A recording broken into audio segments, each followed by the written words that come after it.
It's Jerry. I'm coming to you today from Guanacaste, Costa Rica, the Rythmia Life Advancement Center. Unlike any life advancement center in the world, Rythmia is unique in so much it uses a myriad of different techniques that bring about something called a soul merger or a soul reclamation. We're very good at it. How good, you ask? Okay, this is how good. 15,000 people have come and gone through the doors at Rythmia. And 97.025% report a life-changing miracle during their stay. Better than that, 6 months later, the same people are polled, and 90.29% of them report that that miracle is still working in their lives. Very, very, very good, right? Hanai can hear this. Can you turn it down? Thank you. They report that that miracle, so I'm getting feedback from my person. They report that that miracle is still happening in their lives. Okay, I'm going to talk a little bit. This is don'ts number 6, which are things that impede the progress of your becoming a beneficial presence on the planet. So don'ts number 6, the things that impede the process of you becoming a beneficial presence on the planet. What is this beneficial presence stuff about? Well, so usually shortly thereafter, a soul reclamation or a soul merger, something comes over you because you're merged, and you decide that you want to make this difference with your life. You want to become a beneficial presence, meaning that those around you are going to benefit as the result of your being here. So you want to become a beneficial presence. In this becoming a beneficial presence, it's usually about a 10-year journey. It is. And in it, there are many ups and downs and overs and unders and things to do and not to do, and challenges and false beliefs and all kinds of stuff that come up that is part of your spiritual journey, but also part of your journey to becoming this beneficial presence.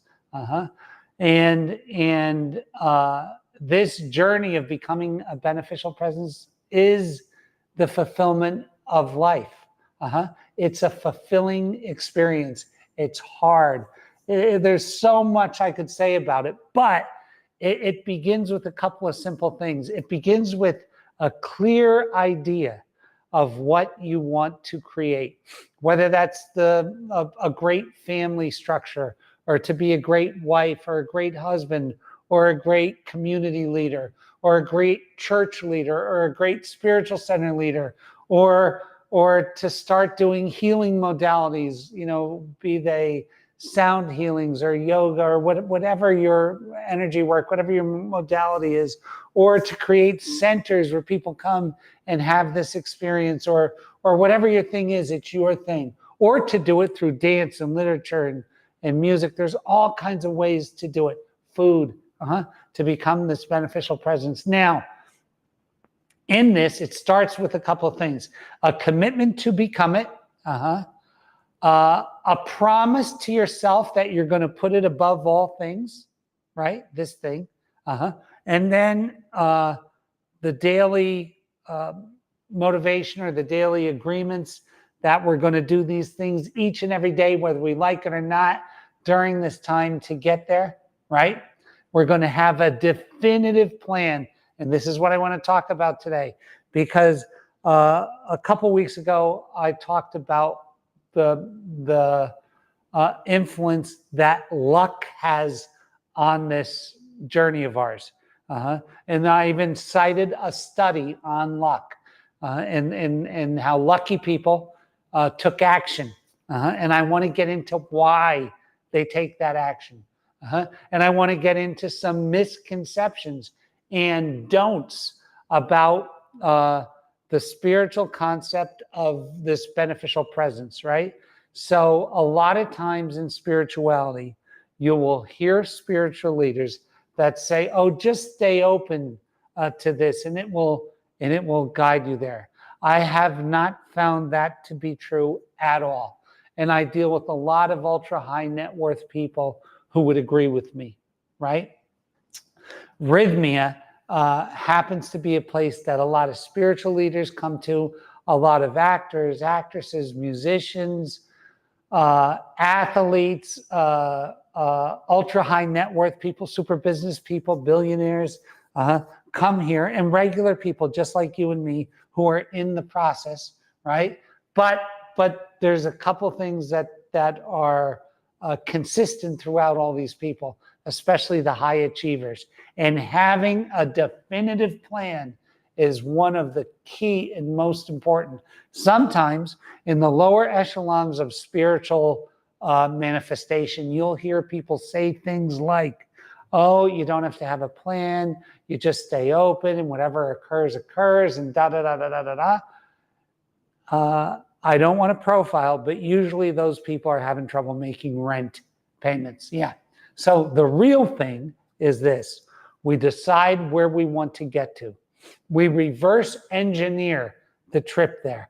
And then we become it each and every day and focus on it and realign. So we're constantly doing this.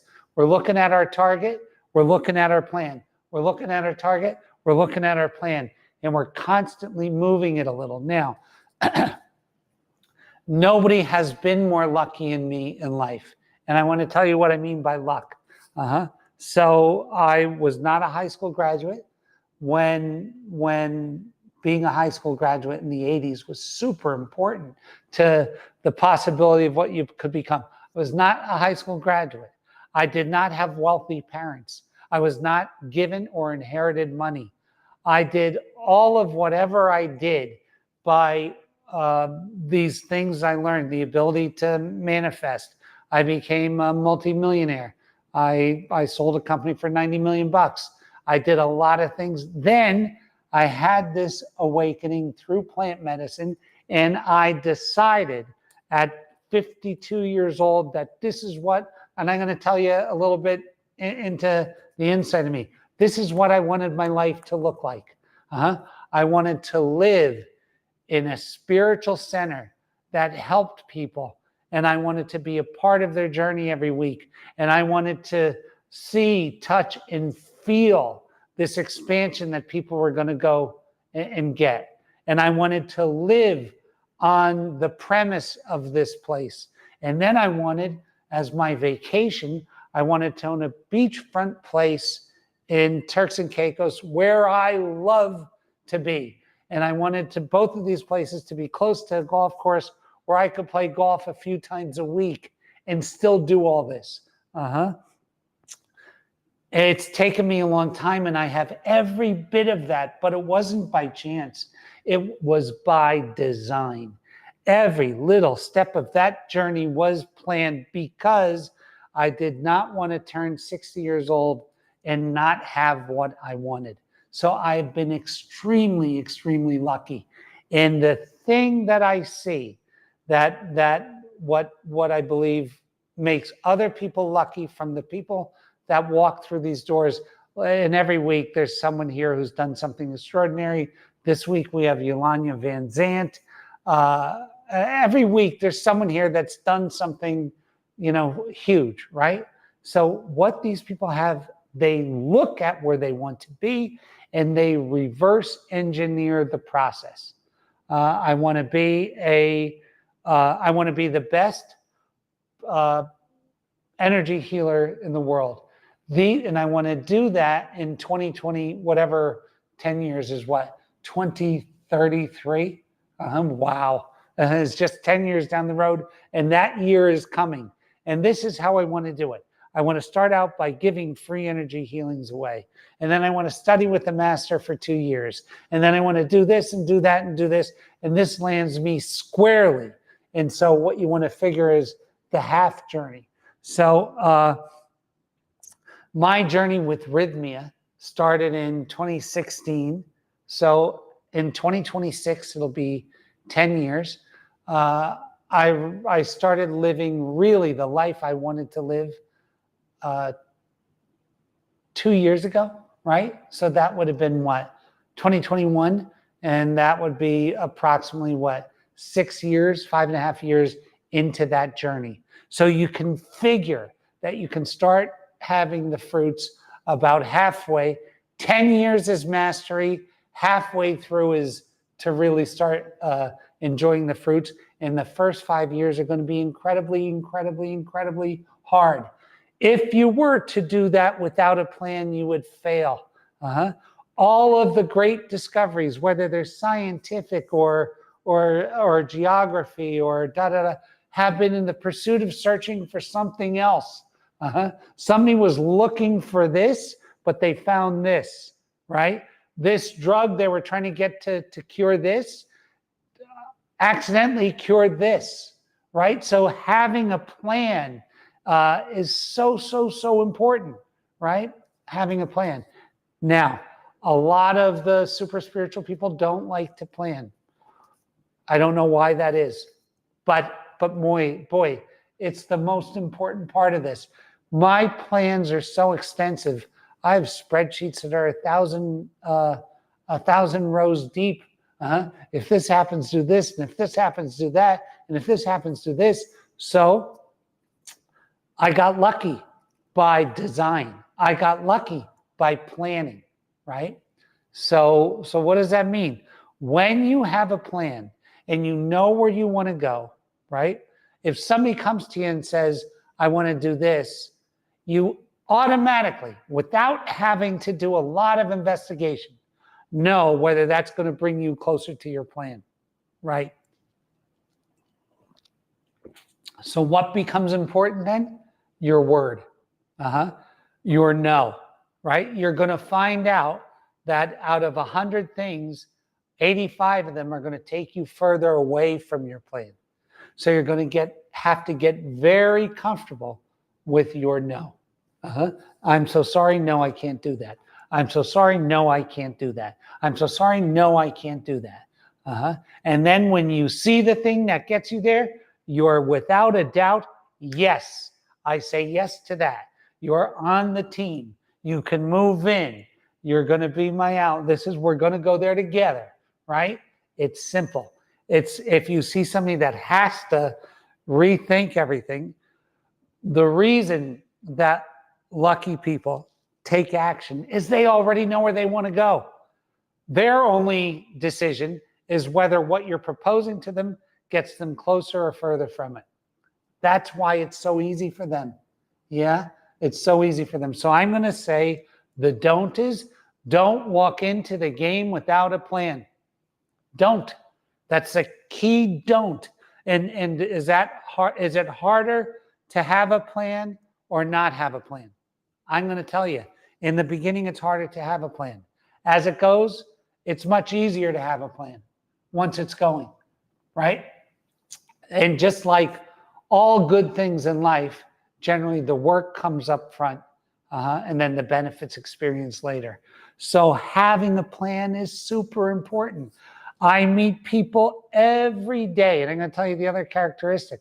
I meet people every day that say things like this. You know, when I started my company, I knew it would be the biggest of its type in the world. Right? And then they did it.